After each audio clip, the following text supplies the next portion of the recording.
तो आज से 2 साल पहले मैंने डीमन स्लेयर का रिव्यू करा था, जिसके अंदर मैंने बताया था कि भाई demon slayer is such a mid anime. And ये बात है आज से 2 साल पहले की, जो कि काफी लंबा टाइम है। एंड इसके बाद मेरे को पता चला, यानी कि 2 साल बाद पता चला कि भाई डीमन स्लेयर की एक मूवी आ रही है जिसका नाम है इन्फिनिटी कैसल। अब बात दरअसल ये है कि भाई कोई भी चीज देखने से पहले, जो सिनेमा के अंदर आ रही है, उसको देखने से पहले मैं उस सीरीज का, उस एनिमे का, उस मूवी का एक बार प्रीमाइसेस देख लेता हूँ। एक बार मैं देख लेता हूँ उसके एपिसोड सारे, या अगर कोई मूवी आई है, अगर उसको कोई पार्ट्स है, मैं उसको ऑलरेडी देख लेता हूँ, ताकि मेरे को पता है कि भाई स्टोरी क्या चल रही है। And same happened with demon slayer. अब क्योंकि मैंने डीमन स्लेयर का सीजन 1 ऑलरेडी देख रखा था 2 साल पहले, तो मेरे को कोई भी कॉन्टेक्स्ट नहीं था, जिसकी वजह से मैं डीमन स्लेयर को काफ़ी गंदे तरीके से जज कर रहा था। एंड मैं बोल रहा था सभी लोग डीमन स्लेयर उतनी खास नहीं है, बस उसके एनिमेशंस खास है। जैसे मैंने उसका मुगेन ट्रेन आर्क देखा, माय माइंड लिटरली चेंज्ड। अब क्योंकि मुगेन ट्रेन मैंने देखा, उसके बाद मैंने सीजन 3 देखा। 3 के अंदर भाई जो चीज़ें हुई वो काफ़ी नेक्स्ट लेवल की थी भाई। क्योंकि मुगेन ट्रेन आर्क के अंदर हमने देखा हमारे पहले हाशिरा को फाइट करते हुए दिखाया, and which is Rengoku, and he is one of my favourite Hashiras. And not to mention the fact कि भाई रेंगोकू का जो पावर है वो नेक्स्ट लेवल है। He is a flame Hashira, and the way this character is shown is just amazing. Demon slayer के अंदर हमारे एमसी का गोल क्या है कि भाई वो नेज़ुको को एक ह्यूमन के अंदर वापस से कन्वर्ट करे। ये हमारे डीमन स्लेयर के एमसी का ड्रीम है कि वो अपनी बहन को वापस से टर्न करे ह्यूमन के अंदर।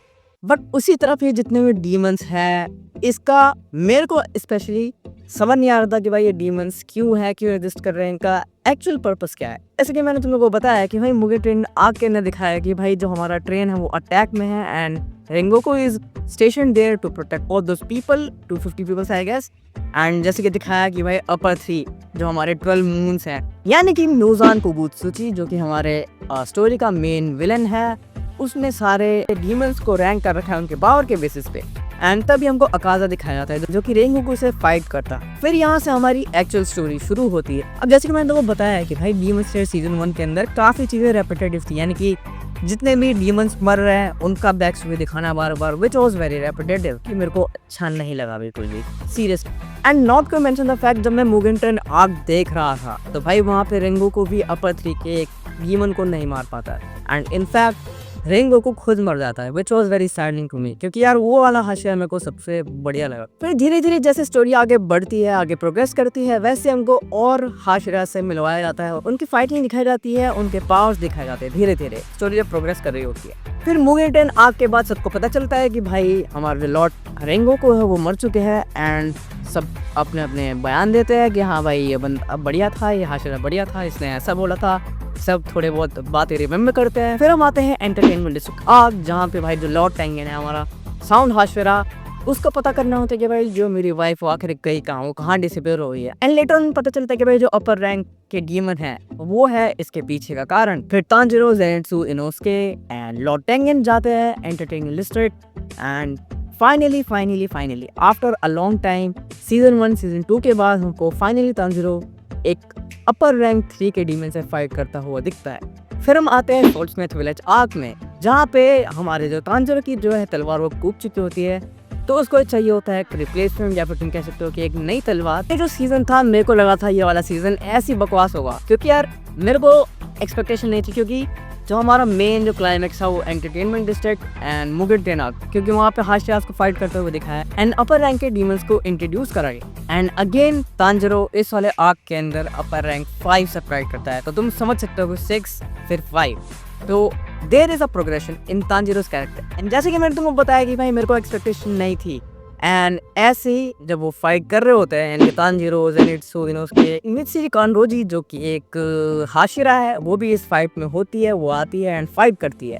एंड ट्रस्ट में भाई इस वाले बैटल के अंदर बिल्कुल ही इम्पॉसिबल से लग रहा था मेरे को कि भाई ये लोग हरा पाएंगे, क्योंकि भाई इतने सारे बॉडी थे उस डीमन के अलग अलग। एंड फाइनली जो मुजान को चाहिए होता है, जिसकी तलाश को 1000 साल से कर रहा है भाई, वो नेक्स्ट लेवल है भाई। वो वाला मोमेंट इतना इंटेंस है कि भाई अगर तुमने डीमन से देखी है या फिर तुम उस वाले आर्क में हो, सोल्टस्मिथ विलेज आर्क में हो, वो तुमको काफी इंटेंस लगेगा भाई। अब तांजिरो यहाँ पे ऑलमोस्ट किल कर चुका होता है उस अपर रैंक 5 के डीमन को, बट वो एक काफी बड़े डिलेमा में आ जाता है, जहाँ पे उसको अपनी बहन को बचाना होता है एंड उस डीमन को किल करना होता है, क्योंकि भाई डे ब्रेक आने वाला होता है एंड उनको पता है कि भाई जो नेज़ुको है वो कितनी प्रोटेक्टिव है अपनी बहन के लिए, जो तुमने एंटरटेनमेंट डिस्ट्रिक्ट आर्क के अंदर देखा ही होगा। जैसे ही तांजीरो को बताती है कि वो डीमन जिंदा है अभी, वैसी ही धूप आ रही होती है and Nezuko is about to almost disappear यानी कि डाई, एंड तांजीरो उसको आके ऐसे गले से लग लेता है एंड उसको प्रोटेक्ट कर रहा होता है and he need to make a decision हो कि उसको डीमन को मारना है या नेज़ुको को बचाना है। Finally as I said Muzan को चाहिए था demon which is capable of escaping the sunlight, यानी कि डीमन जिसको सनलाइट से कोई फर्क नहीं पड़ता, वो रात और दिन दोनों में भी निकल सकती है। फिर एवरीथिंग इज सेट नाउ, क्योंकि सारी स्टोरी हो चुकी थी एंड हम फाइनल बैटल की तरफ आगे बढ़ रहे थे। तो हमारा आता है फिर हाशिरा ट्रेडिंग आर्क। अब मैंने इसका एक साथ रिव्यू इसलिए दिया क्योंकि यार मेरे को फुल कॉन्टेक्स्ट के साथ इन्फिनिटी कैसल आर्क का रिव्यू देना था एंड इस वाले आर्क के अंदर मुजान फाइनली अपनी एंट्री लेता है। सारे हाशिरा खुद को भी ट्रेन करते हैं एंड जितने भी अदर डीमन से कॉर्प के मेंबर हैं, जितने भी बंदे सीख रहे हैं उनको ट्रेनिंग देते हैं। मुजान फाइनली अपना मूव लेता है, वो आता है जो हमारा डीमन से कॉर्प का जो हेड है उसको आता है, उसको मारता है एंड एज यूजुअल जो हेड होता है उसने ट्रैप सेट कर रखे होते हैं ताकि मुजान को किल किया जाए एंड सारे हाशिरा एंड सबको पता चल जाता है कि भाई जो हमारे मेंशन है वो अटैक में है। तो भाई काफ़ी अच्छी तगड़ी फाइट होती है एंड तभी तांजीरो जब मारने वाला होता है उसे, तभी भाई वो सब के सब भाई इन्फिनिटी कैसल के अंदर आते हैं भाई नेक्स्ट लेवल। अब जो इन्फिनिटी कैसल मूवी मैंने जो सिनेमा में देखी भाई, उसका मेरा आधे घंटे का पार्ट मिस हो गया भाई seriously, which I shouldn't have to, क्योंकि भाई मैं मेट्रो में जा रहा था एंड मेरे को लेट हो गया था। बट ओवरऑल इस एनिमे के अंदर, इस मूवी के अंदर जो सीन है भाई वो लिटरली नेक्स्ट लेवल है। ये एक ऐसी बैटल है जो डीमन से कॉर्प के लिए काफ़ी इंपॉर्टेंट है। अगर यहाँ पे मुजान जीतता है तो यस बहुत बड़ी डिफीट है उनके लिए एंड पूरे वर्ल्ड में अब मुजान राज करेगा। बट इन्फिनिटी कैसल जो है वो डिसाइड हुई है ट्रिलॉजी में, यानी कि इसका पार्ट 1 आया है अकाज़ा रिटर्न्स, जो हमने मुगेन ट्रेन आर्क के अंदर देखा था जहाँ पे रेल गोकू ने फाइट करी। And not to mention the fact कि भाई इस एनिमे के एनिमेशन जो है इतने इमर्सिव है, इतनी इसकी क्वालिटी हाई है कि भाई उसको बिग स्क्रीन पे एक्सपीरियंस करने का मज़ा अलग है। मुजान किबुत्सुजी जो है वो छुप जाता है फॉर द टाइमिंग, क्योंकि वो और जितने भी अपर मून्स हैं उन सब में फाइट करने में बिजी होते हैं। जितने भी हमारे डीमन से कॉर्प के मेंबर हैं, ज़ेरेक्सू उसके एंड जितने भी हाशिरा सब फाइट कर रहे होते हैं एंड इस फाइट में काफ़ी सारे हाशिरा मर भी जाते हैं। एंड जो एग्जीक्यूशन है पूरे इन्फिनिटी कैसल आर्क के पार्ट 1 की जो एनिमेशन है, साउंड क्वालिटी है एंड जो कैरेक्टर डेवलपमेंट दिखाया गया है भाई वो लिटरली नेक्स्ट लेवल है। मैं कुछ क्लिप्स डाल दूंगा, तुम देख लेना एक बार। आज जब मैं सिनेमा में गया था तो भाई जो जेनेट्सू का लुक है भाई वो लिटरली नेक्स्ट लेवल है। जो फाइट है उसके बीच में उसके और एक डीमन था जो पहले ह्यूमन था, उसके बीच की फाइट नेक्स्ट लेवल है। एंड फिर जो अकाज़ा है भाई, फाइनली अकाज़ा एंड तांजीरो मिलते हैं एंड दोनों की फाइट होती है नेक्स्ट लेवल, उसमें भी बहुत ज़्यादा मज़ा आता है। अब ओवरऑल जब मैंने डीमन स्लेयर को देखा तो मेरी रेटिंग थी 5 अराउंड 6 मान लो। बट ये सारी चीज़ें देखने के बाद आई वुड से कि डीमन स्लेयर को मैं रेट करूँगा 9 आउट ऑफ 10, क्योंकि यार डीमन स्लेयर बहुत ही ज़्यादा अच्छी मूवी है। जैसे ये मैंने तुमको बताया कि भाई डीमन स्लेयर का सीजन 1 आई वुड रेट कि भाई वो बहुत मिड है मेरे अकॉर्डिंग, क्योंकि हाँ आई नो स्टार्टअप होता है, स्टोरी की बिल्डअप होती है, I know that, I get that, but still क्या एग्जीक्यूशन है भाई, क्या वॉइस एक्टिंग है।